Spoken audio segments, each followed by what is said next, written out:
Google can be considered as one of the most work-friendly companies in the Silicon Valley. In the past, they have been ranking very high in the DEI ratings, diversity, equity, you know that stuff. And in fact, even in 2023, they were in the top 100. I remember one time they were in the #1 spot. It came as a surprise to some that Google had fired 28 employees who refused to work on a particular project because they said that this was going to aid Israel. So I'm going to tell you the whole story, what has been happening in Google. They also got their artificial intelligence product called Gemini totally wrong. They had to withdraw that. So there has been a little bit of a churn, if you will, some sort of a problem in Google. So we are going to be talking about the Google philosophy and culture also in just a little bit. But let's take a quick look at the slide deck for why these 28 people got fired. Here we go. One of the things that some were demanding was that Sundar Pichai should go for the Gemini mistake. I don't think that's happened. I think that's now passed. AI is in an infancy, still evolving. There are some AI tools that are very good, but I think that's probably not going to affect Sundar Pichai in any way. But what happened here? Google terminated 28 employees after some staff protested against Project Nimbus. I'll explain to you what Project Nimbus is in just a minute. A $1.2 billion joint contract with Amazon.com Inc. to provide the Israeli government and military with AI and cloud services. Following the protest on April 16, 9 Google workers were arrested on trespassing charges after staging a sit-in at the company's offices in New York and Sunnyvale, California. It also included a protest in Google Cloud CEO Thomas Kurian's office. The arrests, which were live streamed on Twitch by participants, follow rallies around Google offices in New York, Sunnyvale, and Seattle, which attracted hundreds of attendees, according to workers involved. By the way, Twitch is owned by Amazon. So Twitch is basically airing this, which means that there is some amount of democracy here, right? Several workers involved in the protest, including those not directly engaged in the sit-in, received a message from the company's employee relations group informing them that they had been put on leave. This could be email trails or somebody talking in a discussion board or something of that sort. But on Wednesday evening, a memo sent by Chris Rakow, Google's vice president of global security, said Googlers that following investigation, today we terminated the employment of 28 employees found to be involved. We'll continue to investigate and take action as needed. The demonstrations show Google's increased pressure from workers who oppose military use of its AI and cloud technology. There have been other incidents in the past. Last month, Google Cloud engineer Adi Hatfield interrupted a keynote speech from the managing director of Google's Israel business, saying, "I refuse to build technology that powers genocide." Hatfield was subsequently fired. That same week, an internal Google employee message board was shut down after staffers posted comments about the company's Israeli military contact. You see where I'm going with this? A spokesperson at the time described the post as divisive content that is disruptive to our workplace.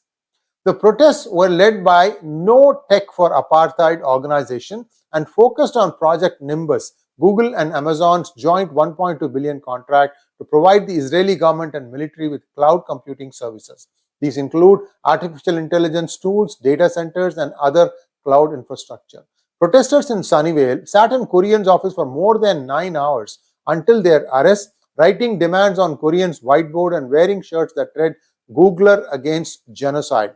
In New York, protesters sat in a 3-floor common space. 5 workers from Sunnyvale and 4 from New York were arrested. The workers were also protesting their labor conditions, namely that the company stop the harassment, intimidation, bullying, silencing, and censorship of Palestinian, Arab, Muslim Googlers, and that the company address the health and safety crisis workers, especially those in Google Cloud, are facing due to the potential impact of their work. According to Hassan Ibrahim, a Google software engineer based in New York and one of the arrested workers, "I realize the place that I work is at very complicit and aiding in this genocide. I have responsibility to act against it." Ibrahim added, "The fact that I am receiving money from Google and Israel is paying Google, I am receiving part of that money, and that weighed very heavily on me." So what is this Project Nimbus? And I'll give you some concluding observations after that. Project Nimbus is a joint contract between Google and Amazon to provide Israeli government with AI and cloud services. The 1.2 billion project has drawn controversy and protest due to its association with the Israeli government and its policies, particularly concerning the Palestinian territories. Following the October 7 Hamas deadly attacks carried out on Israel, the Israeli Ministry of Defense reportedly sought consulting services from Google to expand its access to Google Cloud services. Google Photos is one platform used by the Israeli government to conduct surveillance in Gaza. The problem seems to be that some people think that they can really force the hand of Google to prevent them from helping Israeli government. There are many layers to peel here, and I'm going to try and peel a few, but this is by no means complete, but just bear with me for a minute. Google has a company. This company has policies. This is a publicly traded company, which means they are answerable to their shareholders. Many of us could be holding shares in it via mutual funds or ETFs, what have you. So what happens is, when there is a clear-cut set of rules to abide by, if somebody is contravening them, then that somebody has to be acted upon. And in this case, what seems to have happened is that they were basically in breach of many laws. Now, that said, that's one side. The other side is Google has been a DEI-friendly employer. So the woke system cannot suddenly say, oh, no, Google is not friendly. So they have this problem. They can't make these claims stick because Google has been a DEI employer. And for that, I'm sure Google is getting a lot of pushback from some of the other things that they allow to happen. Also, I have to tell you that Google cancelled a phone address by 𝗤𝗏𝙗 𝗢𝙠𝙗 during the SB 403 days. In fact, Google was one of the few companies that stood up to this Equality Labs drivel and said no. So there are people there, they are taking things on a case-by-case basis.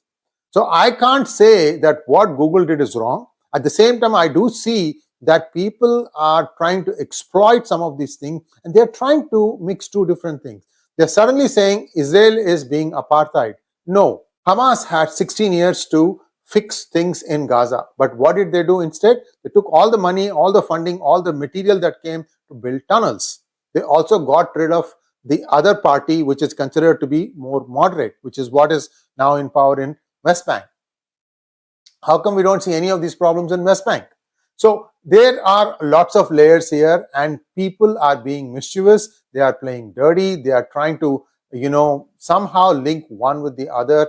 They don't seem to remember that the whole thing started from the October 7 incident. As far as Google is concerned, Google is answerable to its shareholders, and that's what they will do first. Thanks for watching. Please like, share, and subscribe to our channel. Don't forget to click on the bell button for notifications.